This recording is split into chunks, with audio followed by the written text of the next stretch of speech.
it later as well. So as hopefully you all know, my name is Nicole Hatfield. I'm one of the librarians here at UVI, and we are going to talk about proofreading and plagiarism today. So I am in no means an expert. It's just something that I've noticed we've gotten a lot of questions on in the library recently. So I did some research, and it's funny because the beginning of my research was just asking some college students that I knew sort of in different schools what they were doing, what tools they were using for proofreading, how they avoid plagiarism. There's so much out there now, especially with all of it. I feel like artificial intelligence is all of a sudden just exploding. And I don't know if it's all of a sudden exploding or if all of a sudden Nicole is just more aware of it. But I'm having a lot of fun exploring what's out there. But it was interesting what the college students said they used and what they paid for and what they were able to get for free. So what I've done is taken 5 or 6 tools that were recommended by the students and by artificial intelligence when I went in and asked, and I can talk about that later if you're all interested, what tools were being used for proofreading, and sort of came up with the best, and we'll go through all of them. I'm going to share my screen. I've created a presentation on Mentimeter. So if you haven't used Mentimeter before, this is just, it's presentation software. I love it. I actually pay to use the premium version. We'll talk a lot about free versions and premium versions of all the tools that I use, but I pay to use the premium version of this for a couple of reasons. We do a lot of presentations in the library, but also because you will be able to keep the presentation for yourself. So this is the easiest way for me to send it to you as opposed to, sending it to you in an email or something like that. So to participate and to get the presentation, but also I'm going to ask a couple of questions, just what you used before, tools and things like that. Nothing sort of that will put you on the spot or anything like that. But so to get the presentation, you go to www.menti.com, and then you're going to put in this code 66792657. And I will put the link in our chat as well. And so this will do 2 things. It will give you an opportunity to respond to the questions. It's all anonymous. So again, no pressure. And also it will allow you to keep the presentation. I have links for all of the tools that I'm using, and also some sort of bulleted points that I thought would be useful about each tool. So it'll enable you to go back to the presentation, click through the link, and then get to the tool that you like most. So you can log on, going to menti.com, putting in the code, or just going to the link there. I will log on as well. I always log on from my phone, and that allows me then to participate in the presentation from my phone, but still watch everything on my laptop. Whatever's most comfortable for you, that would be really useful. But like I said, the best part is you will get this presentation later. Any questions about logging onto Mentimeter or, what is the code? It's right. Hopefully you can see my screen. It's 66792657. Thank you. Sure. Could sort of hit the heart or hit the like button, whatever you want, when so we can see that you've been logged on. Anything else that you all want me to know, you have questions about before we get started? Like, please cover this.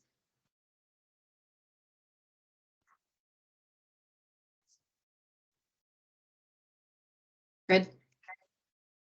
Okay.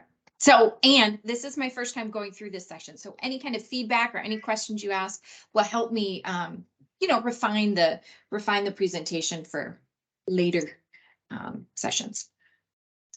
Okay. So hopefully anyone haven't been able to log on? Okay. So we're going to go forward, and this is the first question. It will show up on your screen, and I'm just curious, what tools have you used previously? So on your screen, you can just click next to the ones that you've used. And if you haven't used any, then you're not going to click any. So you can see as people answer, oh, it says you can only, oh, darn it. See, I've already messed up once. You can only answer one tool. I'll have to fix that in my presentation. But so we do have some people saying, Grammarly, one person uses Quillbot. That's really interesting. I'm going to submit for Pro Writing Aid because that's my favorite, I think, of all these, although I've used Grammarly more. So you can see we don't have that many people in the presentation, but you'll be able to see what others are using. And I'll show you sort of the benefits of these other lesser known tools.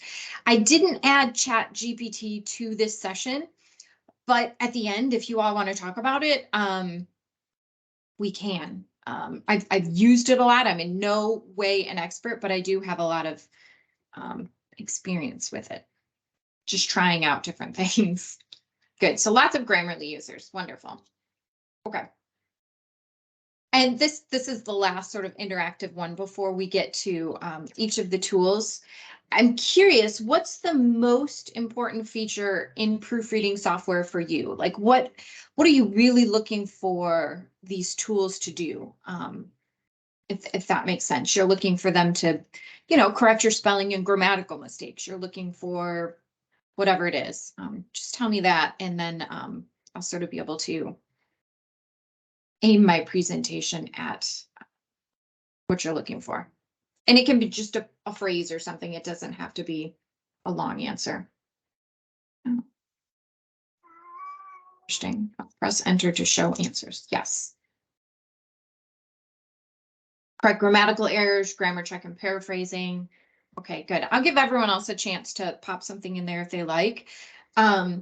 Paraphrasing was one of the most interesting things that I learned. When I was talking to some of the college students, that was a key feature for them. They wanted something that would paraphrase, which is something that I had never even thought of before. Although I do like to check, the wording of my sentences, but I wouldn't have termed it that way. So that's something that's really useful to our college students is the paraphrasing. This one here, checking the tone of my text. I love that one. There's one tool, and I can't remember off the top of my head, hopefully as we go through, there's one tool that lets you choose when it's paraphrasing for you, like I want a formal tone, I want a casual tone, I want this type of tone. So I thought that was really sort of a unique feature for that tool. Lots of sentence structure, lots of spelling. Those who wrote communications, I would love, if you want to unmute and just tell me, I don't understand what you mean there. Just sort of making your like emails sound better. That's sort of how I'm. That's me. That is Okay. correct. So Okay. I would say the tone when you're sending a communications, and also avoid running on sentences. Yes. Yes. Okay. Yeah, so and I use a lot of these tools for my email communications as well. It's sort of surprising how often I send out emails that I've really run through at least one tool. Because I'm sending emails to very intelligent people. I want to make sure that everything sounds right, that everything's spelled correctly, and because I do so much of my communication, and probably most of us do in the professional world, at least through email, I think that's really important. So, and then our students, of course, are turning in a lot of work that they need to run through these tools. So the first tool we'll talk about is Grammarly. It's, as we've noticed by the little dots in that screen before, it's the most popular. One thing to note about Grammarly is that you have to create an account, and the premium plan offers plagiarism detection. So very few of these plans, maybe not any, offer plagiarism detection without getting the premium plan. So for our students, that's really important. They submit their stuff through Safe Assign, and a lot of times they come back to me and they say, I don't understand why I got such a terrible number on my Safe Assign. I didn't plagiarize anywhere, but things are happening and I'm not quite understanding what's happening. So Grammarly does offer the plagiarism detection, but you have to pay for it. So this is my Grammarly. I'm already logged in sort of just to make things go faster. It's easy to use. Like I said, most of the college students use it. If you can see, I put in a paragraph here. You could upload something here, but I've already done it. You could sort of see how it comes out. So you put in something, and this is something I can't even remember why I wrote it. I was taking random paragraphs for all of these, but you can see like it will tag, okay, this one is passive voice, was renamed. So consider changing the verb form, consider article usage, and it's got clarity. My delivery is slightly off, but you see here, go premium. It's not going to fix that for me with the free account here. Notice premium, you have 22 suggestions. So the basic account here will give you the basic stuff, sort of spelling, engaging, but when you click on here, you have to go premium for most of that. You also have this menu over here that will help you. They really want you to go premium, so Grammarly has just a few things, the basic stuff. So most of us would just want to run it through spell check and make sure our grammatical constructions are appropriate. For example, in professional writing, we try to avoid passive voice. So that's something that's really helpful. Making sure you don't misspell anything. So that's basic Grammarly. Any questions on that? Seems to me like Grammarly is overly sensitive to passive voice. I mean, I've been trained to write like that for so long in terms of how I phrase my sentences, especially as a school psychologist. So it is so hard because Grammarly always tells me my things are in the passive voice. And that's important to note. Sort of that's how you write in your profession. If you know, we have styles. My husband's in the military, and there's a very specific style for writing in the military. There's a very specific style probably for your profession as well. So remember, all of these tools are only as good as you are. Basically, you know, you're smart enough to recognize that, oh, well, this is all passive voice, and I don't really need to worry about that. Whereas someone who's writing sort of in a traditional business format, they really want to avoid passive voice, technical writing, things like that. So taking all of their suggestions with a grain of, you know, with a grain of salt or whatever. This is marked as, you know, I need an article here, but I know that I don't need to put the in front of there. So part of that is just pointing it out, take a look at it, and then go. But that's a good point. It is a lot of these tools are very sensitive with passive voice just because it's very, you know, it's an easy rule for them to follow. I do see a question in the chat. Is the Grammarly premium version worth it? Well, that's really a good question. Let me go here and let's see if we can see what premium gives you. So premium, I wish it doesn't say the price here. I can't remember the price offhand. Okay, so it's $12 a month. So it's not very expensive. None of these are very expensive, but $12, you know, times 12 will add up. So it just depends on what you want. If you're looking for tone, then you're only going to get it for premium. If you're looking for citation style formatting and plagiarism detection, you're only going to get it for premium. So it just depends on how much you need. It's worth noting that many of the college students that I talk to don't pay for the premium. They use the free subscriptions to almost anything. That said, just because the kids I know, they're pretty confident in their writing. I do know, gosh, I taught FDS 100, I don't know, a couple semesters ago, and I had a student who English was her second language. And so she really was uncomfortable with her grammar, with spell check, and she paid for the premium version. And I could tell, not that it was bad, but when she turned in final drafts of essays, they were written very well. And so I sort of, as her professor, I was kind of like, oh, this doesn't look like you're writing. And she told me, she said, well, I run it through Grammarly. I paid for it. I want to make sure I'm turning in something that sounds good. And it wasn't that she plagiarized. It was just she didn't make any spelling mistakes. Her grammar was all correct. So she knew that that was a tool that she would find useful. So it really just depends on what you're looking for. Any other questions before I move on to the next one? Okay. So, and remember, you'll keep this presentation, so you'll have it. The next one's Hemingway. And what I like about Hemingway is it's super simple. So if you're looking for something that you just want to run through it really quickly, this is it. This is Hemingway. I'm trying to think. So this is the example text. I want to pull something out to do it. And this is all it is. There's no add-ons that you can download and connect to Microsoft Word. There's no account to create, nothing like that. So let me see if I can find something to do. I don't have anything up that I've written here. So here's ChatGPT. Here, we can talk about this later if you want to. I'm just going to copy something that ChatGPT wrote. Oops, where's Hemingway? And put it in here. So you just put it right here. And then you get the response here.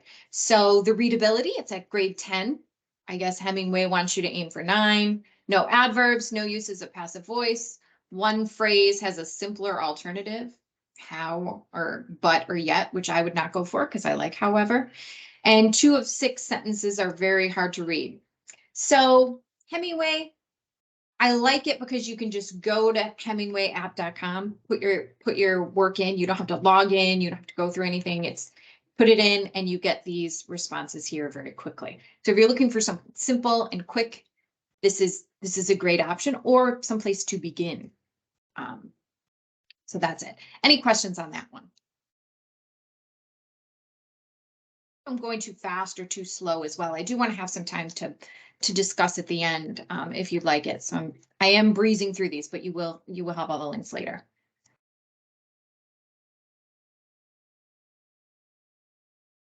Okay. So the next one is Pro Writing Aid. You must create an account, but it does have numerous features. And after going through all of them, I think, I'm not 100% sure, I think this is the one I like the most. Important to note that the premium plan offers plagiarism detection, but you can get some limited rephrasing options with Pro Writing Aid. So we'll see. I'll click on that here. Now, let me remember how to do this. Get started. It's free. I already have an account, so hopefully it'll log me right in. It did. Excellent. Let me see. I think I've uploaded some. Yeah, I've already uploaded some things here. Let me look at this one. Okay, so this is something I've been writing for a grant, just a few paragraphs. So I've plopped it in, and you can see I get all of this information. This is just the free account. So we've got grammar and spelling, this sort of stuff over here. That's not it, obviously. Here's spelling. Again, you hit the paywall for the premium account a lot. Like this one here is maybe a style. But you can sort of take a look at all of this. We've got passive voice 13 times, run this specific report for this goal. So it has a lot of options over here. It also has this rephrasing option, and I think you get, can't remember how many you get. Oh, here it is. It does the first 500 words of your text. After that, you have to go premium. Now, this was really difficult for me to use. It took me a little while to figure it out. So like if I highlighted this sentence, okay, get off here. If I highlighted this sentence Okay, that's 2 seconds. Here we go. If I highlighted this sentence and then clicked on suggest rephrases, when I was testing it out, it wouldn't do it for me. It just kept spinning and spinning. So what I had to do, let me see if I can remember how to do this. I did this, and then I plugged in my sentence there, and then I clicked rephrase. And see, it has like formal, standard, so on and so forth, which I thought was really cool. I don't know how long they're going to offer this free beta tool, I think is what they're calling it. But if you can see here, oh, look at that. It says I have 10 daily rephrases left. So you only need to rephrase a few sentences. This is a really cool tool.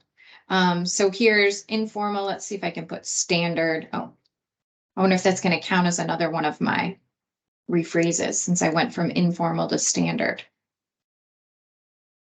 It did. It did. So you do have these tone options over here, which are kind of cool. But remember, like I'm in the free app. So if you need something very quickly and you're just, you're just writing a quick email, you want it to send something easy. I think that's a great tool. Let me go back to this one. Go back to grammar. So this is just the grammar spell check without everything. Overused. Oh, that's something. No overused words were found. That's something I would use a lot because I tend to have some favorite words. Any questions about this one? What is this one? Pro writing aid.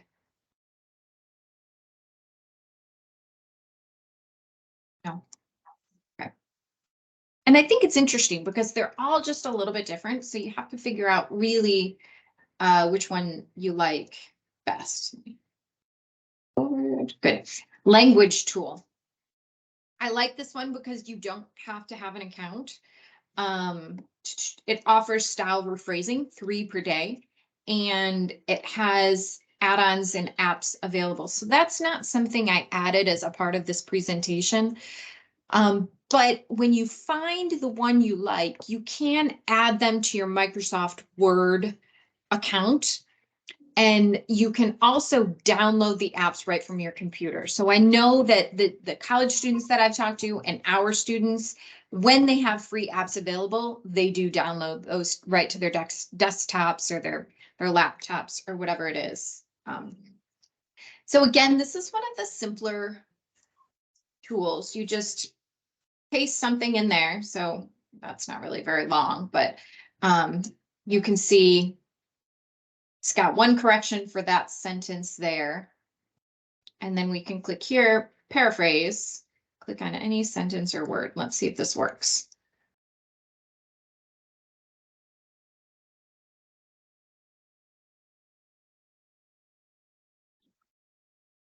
This is another beta tool. So sometimes I had a little bit of trouble getting them to work. Let me click on read more about paraphrasing and see if that helps. No.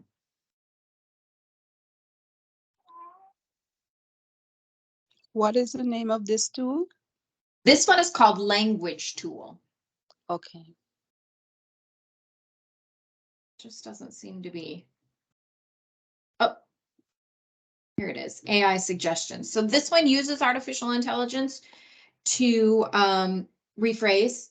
Notice, well, it says 0-3, so that's good. This is my first one. And again, you can do simple, you can do formal, all sorts of different options here. I like that just because I think tone is an undervalued skill, especially when you move from academic to email and back and forth. There's times where you want to be really formal, especially in your academic writing, but there are other times where you want to be a little more friendly, more casual. So it just really depends on the purpose of your writing. So this was Language Tool. Like I said, pretty simple. Let me see if I can. Where's that solar panel thing again? Put something a little bit longer in so you all can see it. Language Tool, here it is. There we go. There we go. Yeah, but I should put something in there with more mistakes. So, oops. Oh, so here's where it takes me to, of course, the premium one. And this one is only $6.66 for individual users. So you'll have to take a look and, if you're going to purchase a premium one, get the best bargain, I guess.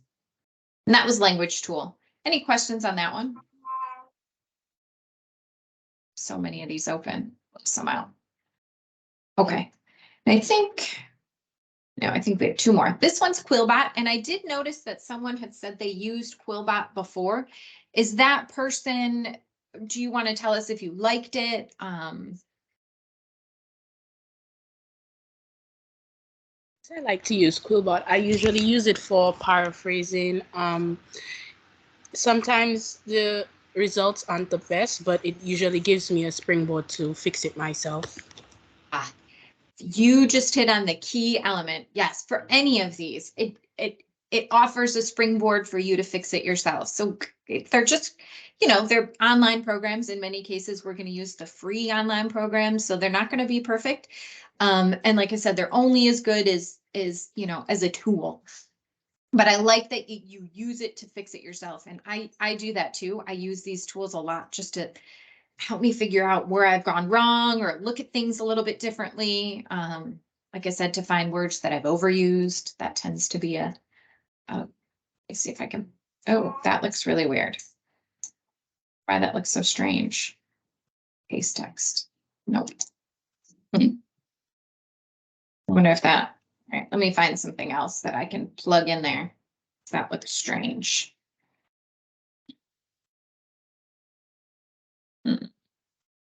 Trying to think of somewhere I have something written very quickly.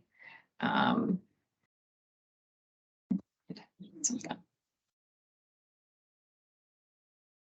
Here's something. So I'm gonna, hopefully this works better. All right. Well, that's the solar panel thing again, whatever. Okay, so that looks better at least. So it can run a grammar checker.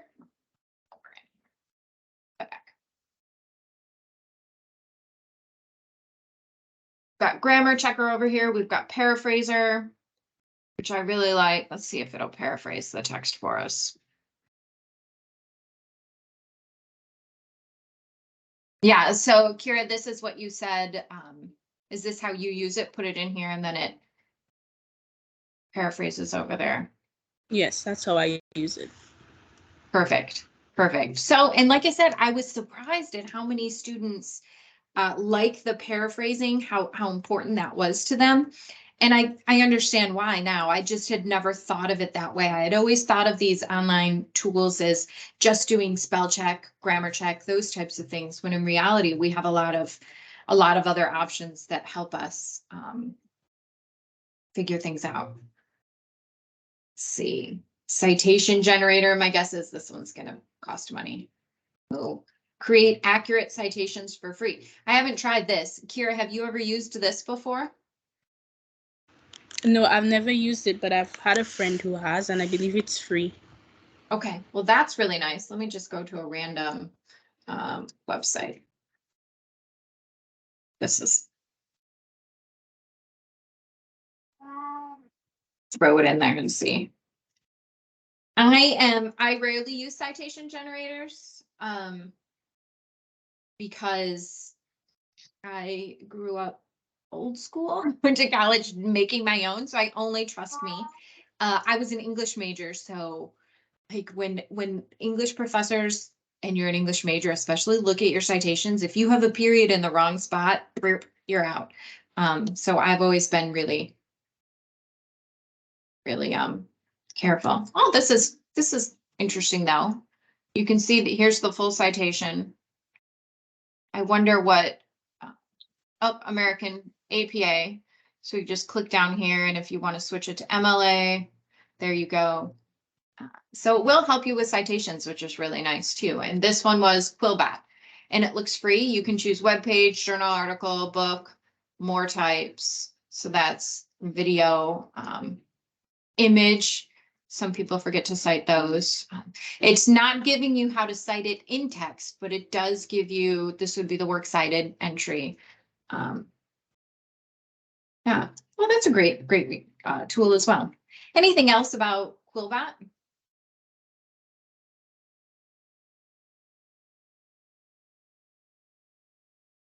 This is our last one here, Outright. And I must say, this was not my favorite. It's last. I almost nixed it, but it came up as fairly popular, so I thought I'd just show it to you. Get started for free. I think that's where I think I had to. Now, what's interesting, doesn't this look like Grammarly to you all? This looks like Grammarly to me. So that does make me wonder, but I did upload this before. This looks really a lot like Grammarly, and now that I'm going back and forth, and it has the same options here: spelling, grammar, style, structure. I don't think there's a lot offered with the free version. Nothing that you know, nothing spectacular. Like, it felt like all of the other tools had at least one interesting free tool, but you can upgrade to Pro. Basically the same thing if you wanted to rewrite or check for plagiarism. When we're done with this, I'm going to Google and see if Grammarly and Outright are owned by the same company. Okay, so that's the basics of all of the tools. Any questions on that?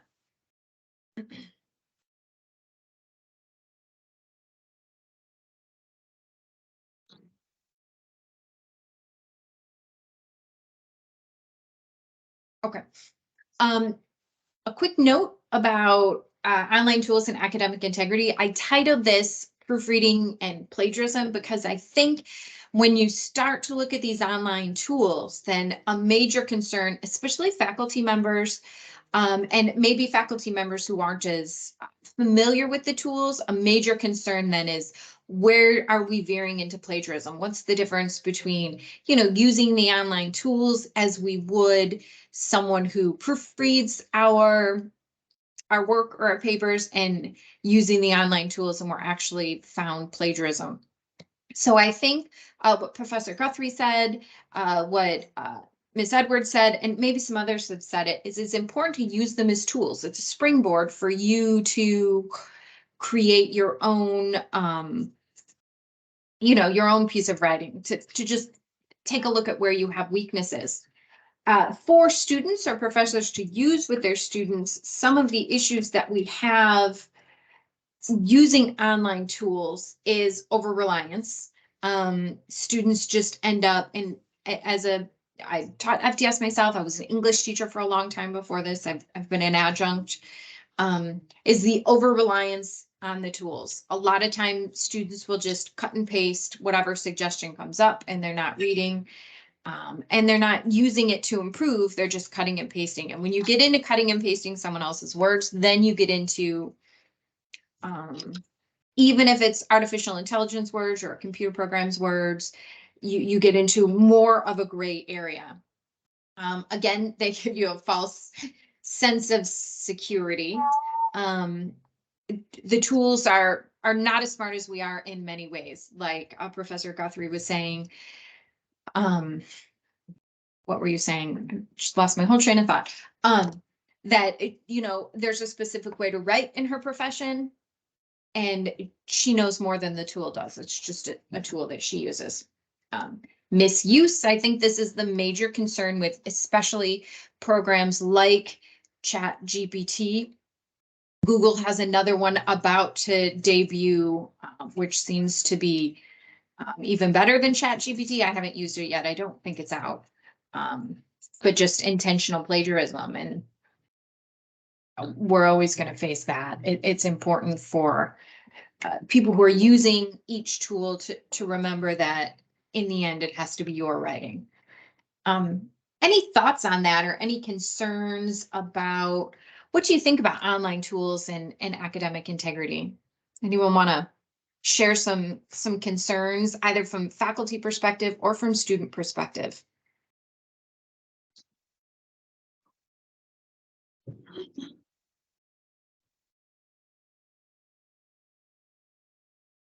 Nothing. I really like the idea of using it as a springboard and not being overly reliant upon them. But I'm not sure if we'll have buy-in, especially from the students' perspective, because it's there, and so it's easy to access. So I guess awareness is, what we need to push. Mm-hmm. Mm-hmm. And I think that's yeah, I think that's an important point. Probably at the individual course level would be the easiest to push it, although I think we're discussing it, as a staff and as a faculty as well. How to use the tools appropriately and how to teach our students to use the tools appropriately. Because there are things like ChatGPT out there. Yeah. So I think that's really important. Anyone else? Any concerns or?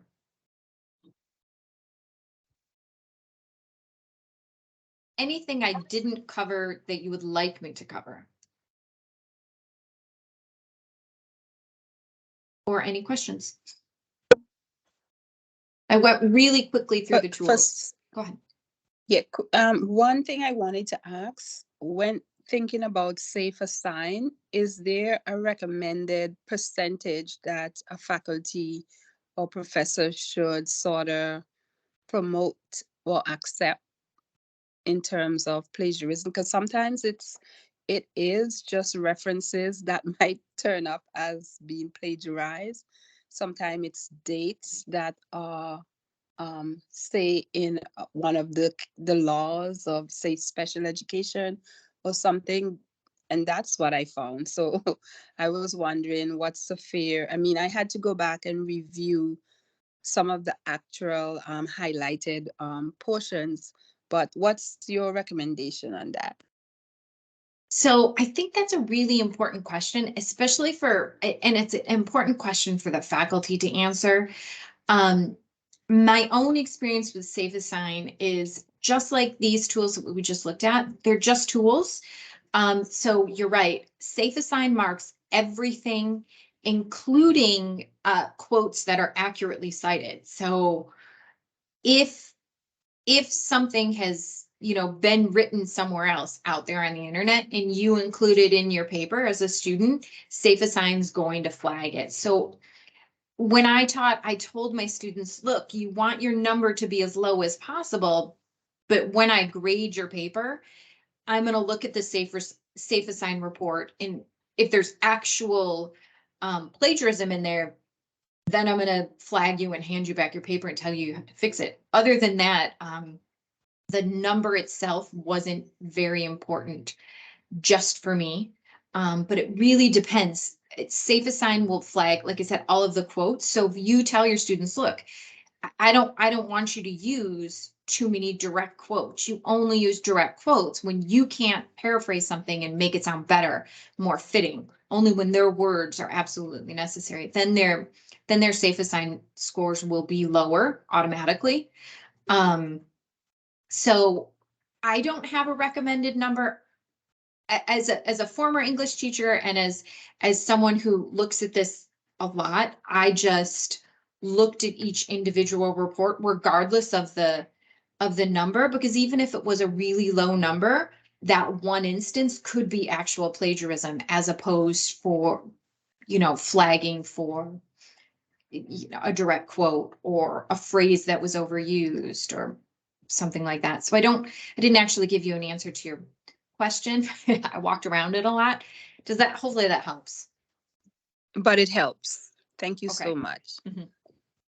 And there are professors out there who have a number, and students just have to learn to figure that out, or to abide by what their professor says. So if their professor says it's 25% or less, then the plagiarism checkers are going to be really helpful for you, because Safe Assign doesn't allow students to go in get their number and then work on it. Once they put it in, it's in. I made the mistake of having my students upload their rough drafts to Safe Assign so they could see their number. And then it flagged their entire final draft because the papers were already in the system. So that was a, beginner's issue. Yeah, I can't do that again. So like I said, I read the entire report and often there's no actual plagiarism on there. It's more too many direct quotes, too many overused phrases, stuff like that. Yeah. Kira, you've had your hand up, so I want to make sure I address how's it going? Right. So I know a lot of the tools that you shared with us today, the plagiarism detector is it's on the premium version. And I know there's some free plagiarism detectors. Like I typically use duplicate checkers. So I wanted to know if you had other recommendations that would be good, especially working with the Safe Assign, so you could get like a similar score beforehand and fix it yourself before. So that would be nice. Yeah, I wish Safe Assign had something that would allow students to look at their score before turning it in. I think that's an issue. And I don't have any recommendations other than the ones on the, and again, they're premium. I would be interested in knowing your experience with the one free that you've used. The only one that I really looked at was Turnitin, because Turnitin is often used by universities, but we don't use it here. So it's really available for faculty, not for students, which was something interesting for me. So what's the free one that you've used? I use Dupli Checker. Okay. Do you mind putting that in the chat too, so we can see it? Okay. I don't know how to spell it, Dupli, but tell us what your experience. Go ahead. Yeah. Well, it flags direct quotes, but it also flags paraphrase quotes. Sometimes how you paraphrase may be similar to the original sentence. It does a good job in actually finding that, and then I would just go in, fix it again, try and put it in my own words in a different way, and that usually helps. If you put in your reference list, it doesn't normally flag it, but it's been okay, but I'm not too sure if it's like a good tool to be using in comparison with like the Safe Assign. That's a work in progress, I guess. Let me put the link in the chat. Sure. That would be helpful. Like I said, I haven't found any really wonderful free versions. I would probably consider paying for one if that became an issue in my world. It really, yeah, that's a tough one. If you can find a great free version, I'll look at it when we're done with this meeting. But again, most of what the students that I asked, they're just using the free versions, and yeah, they're avoiding, this is kind of interesting too. They're avoiding artificial intelligence like it's the plague, especially our upper level students. My niece, who is one of the people I talked to, she's finishing up her 4th year in a 5-year PA program. So she'll graduate with her master's degree, and she doesn't go anywhere near any of the like ChatGPT or any of those that will write it for her. She sticks to the free version. She writes everything herself because because with the advent of artificial intelligence and all this ease at which we get it's also really easy to figure out if you're using it. I mean, there's a ChatGPT, and then there's another program where you can just put someone's words in and ask, did ChatGPT write this? And usually it's correct. I've tried it several times with different things. So I forget where I was going with this point, other than be very careful with artificial intelligence and using it. It's an excellent tool, as always, but it's a tool. It's not a tool to write your papers. It's more like you saw, I had ChatGPT up, and mine was, my question was, we're selling our house. So my question was, how do home appraisers value solar panels in a home in a home appraisal report. So how much are my solar panels going to be worth when I sell my home? So those kinds of things, ChatGPT is great. It's like a awesome version of Google. And I have put sentences in and said, you know, can you make this sound better or check my grammar? But I do not have it write anything for me, especially that I'm going to, you know, use for publication or use for academic purposes and stuff like that. Yes. In the chat, anyone else want to comment on that before I move on? Okay. In the chat, Alyssa says, how would I learn to make my MLA citations for papers better and correct because Blackboard appears to be changing it from what is done in the citation machine? I don't know. I don't use citation machine. Like I said, I'm pretty old school when it comes to citations. I like to do them myself, following the guide. We do have the MLA guidebook under reference resources, but Alyssa, you have my email, so you can always email me and I can show you that. Keep in mind that all of our databases will cite the article for you. All you have to do is cut and paste into your reference or your works cited list. Only time you're allowed to cut and paste is the citation. Other than that, I don't know why Blackboard would change what you've written unless you're uploading it. I'm not really sure. I guess we can take a look at that separately if you'd like. Other questions? Anything else you want me to show you? Attempt to answer, we can discuss.